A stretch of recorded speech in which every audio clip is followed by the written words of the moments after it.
Bonjour à tous, aujourd'hui on va parler de séances à distance. Et l'objectif de cette vidéo sera de répondre aux questions que peuvent se poser les personnes sur cette pratique, sur cette façon de faire. Alors on se retrouve juste après le jingle.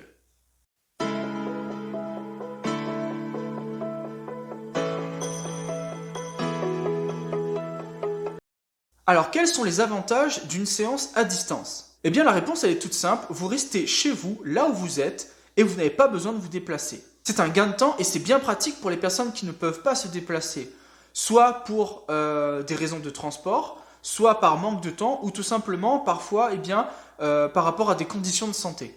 Alors mais dans tout ça, est-ce que des séances d'hypnose peuvent être aussi efficaces que des séances en cabinet? Alors les séances d'hypnose, comme ça à distance, ont surtout commencé à émerger il y a quelques années avec le Covid. Les différents professionnels ont alors trouvé une alternative en mettant en place ces séances d'hypnose à distance.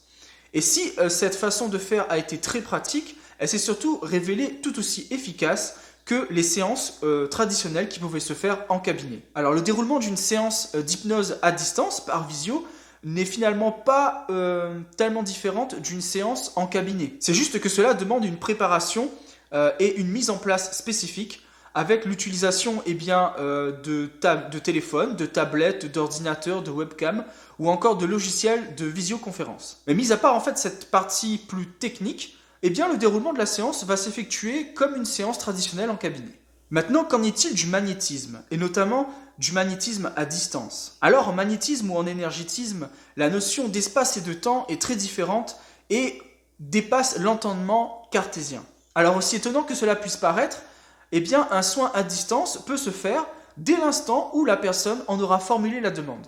En effet, le magnétiseur ne travaille pas sur le corps physique de la personne, mais sur les corps subtils, sur le corps énergétique. Et c'est ce qui fait que l'énergie mise en œuvre n'a pas de frontières, elle n'aura pas de limite. En fait, ce sont surtout les croyances de chacun qui vont finalement délimiter le champ des possibles. Certains croient aux prières, d'autres aux bonnes ondes, ou encore d'autres personnes peuvent croire aux miracles. Et que dire aussi par exemple de ceux qu'on appelle les coupeurs de feu ou les barreurs de feu? Il n'est pas rare que dans chaque service de grands brûlés, on retrouve comme ça une liste de personnes, souvent des magnétiseurs, qui arrivent à soulager les personnes en coupant le feu ou en barrant le feu. Alors comment agissent ces personnes? Le font tout simplement à distance.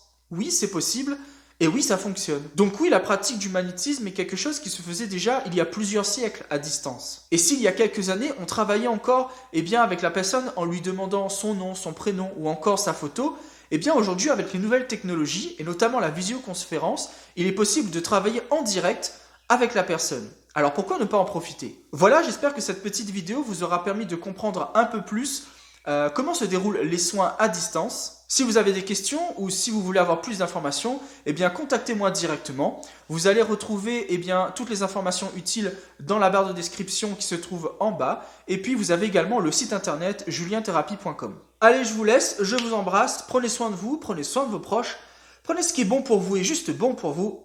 On la retrouve.